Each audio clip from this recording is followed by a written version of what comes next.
Opäť sa stretávame po čase, aby sme sa zoznámili s ďalším vozidlom v ponuke na operatívny leasing.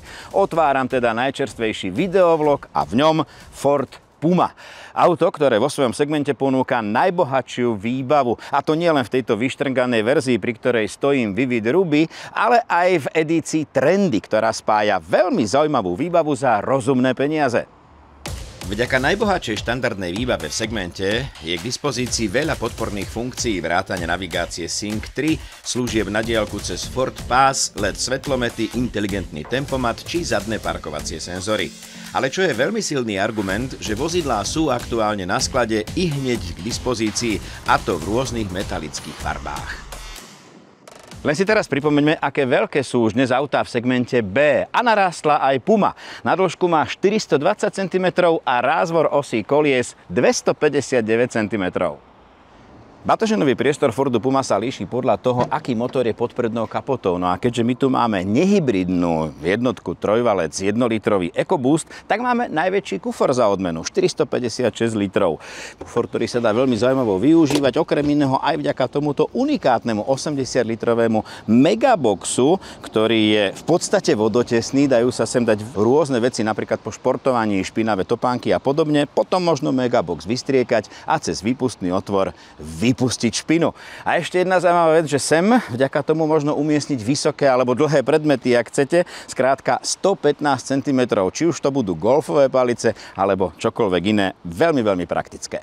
Vo vozidle segmentu B ani vo Forde Puma nemôžeme očakávať nejaký veľkorysý priestor, aj keď je pravda, že tu si aspoň môžem dať veľmi pohodlne nohy pod predné sedadlá, ale na druhej strane istú stiesnenosť tu nahrádzajú pekné veľké okná, z ktorých je dobrý výhľad. Po nastúpení do interiéru vás privíta v najlepšom slova zmysle stará dobrá klasika. Myslím to úprimne, pretože tu je množstvo fyzických ovládačov, jednak aj pod samotným displejom Sync 3 sú ešte nejaké fyzické ovládače, čiže nie všetko sa ovláda cez dotykový displej, klimatizácia, ako je vidieť, priame fyzické ovládače, ja sa tomu veľmi teším. No a veľmi pekne spracovaný aj displej pred vodičom, ktorý poskytuje veľmi detailné informácie. Čiže ešte raz, Puma vás privíta veľmi príjemnými materiálmi. Zámerne som sa vybral po nie úplne najkvalitnejšej ceste v Bratislave, aby som vám takto prakticky dokázal, že aj Ford Puma má vynikajúci podvozok. Stále musím opakovať, sme v segmente B malých vozidiel, ale takéto cesty zvláda úplne dokonale, bravúrne a rovnako dobre zvláda aj sviežu, rýchlu jazdu, ktorú som si tiež vyskúšal, napriek tomu, že pod kapotou nemáme nejaký veľmi silný motor. Teda v tomto prípade vo verzii Vivid Ruby je tu tá silnejšia trojvalcová litrová jednotka, ale ak by som mal hovoriť o verzii Trendy, tak tá má k dispozícii 92 kW verziu motora, ktorá je takisto spárovaná so 7-stupňovou dvojspojkovou prevodovkou.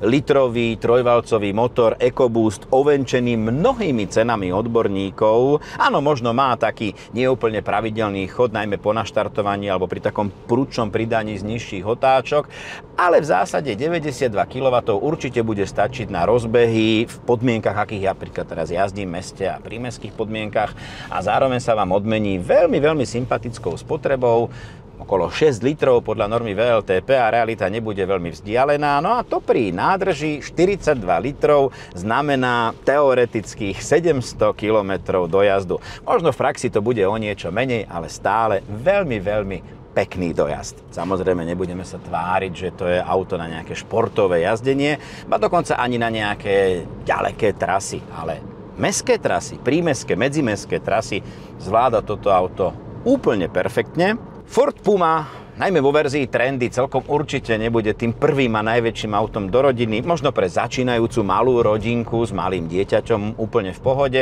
alebo ako druhé auto, povedzme pre manželku, nič vzlom, skrátka to druhé, menšie auto do rodiny, alebo jednoducho pre firmy, ktoré potrebujú viacej rovnakých vozidiel do autoparku, úplne ideálne.